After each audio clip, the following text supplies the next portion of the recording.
It was sort of a rare situation at the end of the 60s and the early 70s where there were a few bands, you know, such as Purple and ELP, were nice at the time, where a drummer actually came through and became a name in his own right. I mean, you and Carl were one of the, well, in fact, were the two drummers that people, you know, copied.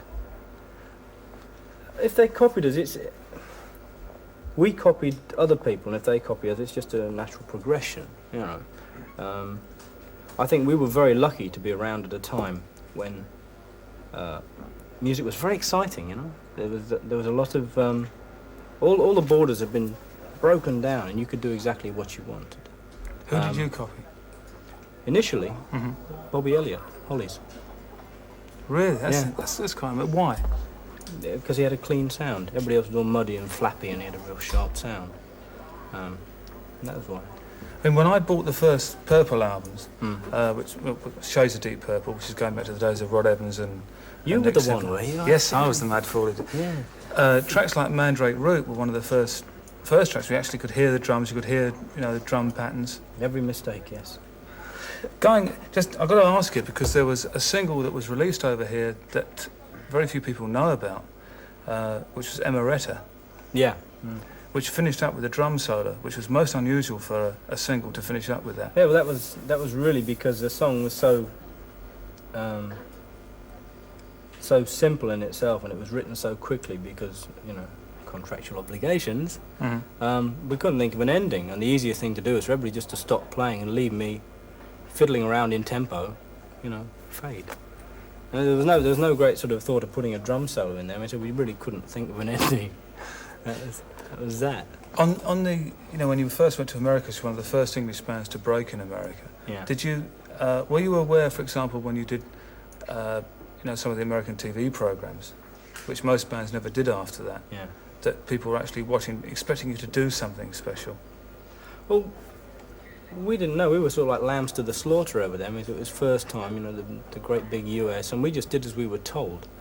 The record company man said, this will be good for your exposure, this will sell you records. Well, we didn't know. You know, we didn't know a thing, so we just said yes to everything. I mean, how did you join Purple? I joined Purple by Richie having seen me play a year earlier in the Star Club in Hamburg. He just thought I was most over-the-top thing he'd ever seen. And when he put Purple together, the singer who was in my band, that was Rod Evans, applied for the job with Purple, and Richie put two and two together and said, is that drummer still with you? And Rod said yes, so Richie said, bring him along. And the name Purple came from the song?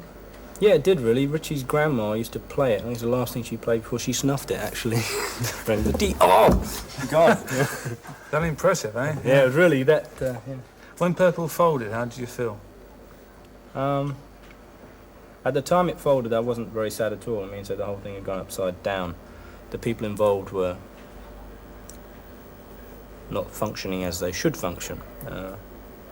What I think should have really happened for the good of everybody, and maybe for the good of music itself, was that when Richie left, we should have said, okay, look, everybody go and do what they want to do, and we'll come back every 2 years and we'll make a record, we'll do a tour, we'll have fun, and we'll still be able to keep our, you know, our sort of sanity by doing things we want to do ourselves.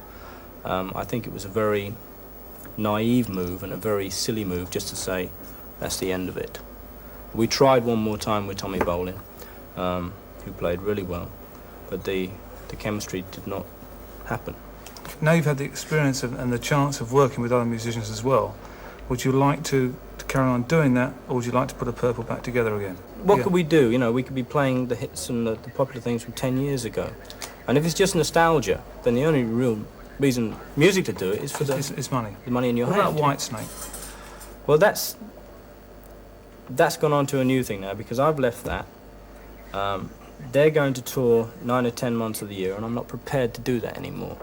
I have other interests in my life, and that doesn't, you know, I don't really want to spend 9 or 10 months a year in a hotel room. There are other things for me to do. So whatever they're going to do is great. I'm having fun now with Gary Moore. We're having fun. We're making music that I'm enjoying.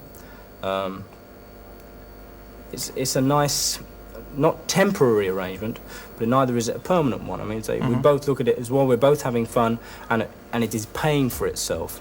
That we'll carry on. What about fronting your own band, an Ian Paice band? You thought about that? I've thought about it, but for a drummer to do that, it really is very difficult. For somebody who doesn't sing, doesn't write, doesn't actually play any other instrument, it's a lie, really, isn't it? You know, Yeah. fronting your own band when it's not on. But you want to carry on playing, you want to carry on working. Oh yeah. But I want to do it on my terms. Mm-hmm. You know, I've earned that right through the years of hard work in the past and the luck of success. I've earned the right to pick and choose my time and my place. And while I do it like that, I'll always enjoy it. And when I'm enjoying it, I'll play well. If I don't enjoy it, I don't play well. The thing that's interesting is I can count myself as one of them.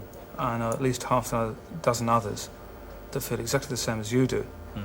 And it's nice for situations like we have in GasTank, hopefully, for those sort of people to get together and play and maybe produce some sort of music without having the pressures and the problems that That's right, until you come up with a thing like we have to play today. Sorry about that. The Brain Strangler, yes. Yeah. Thanks very much indeed, Ian, and please come back again, and I hope the cheque clears. Certainly. Could you make it £10 next time? All right. Okay, mate. Fantastic. We smile at each other forever now. Yeah.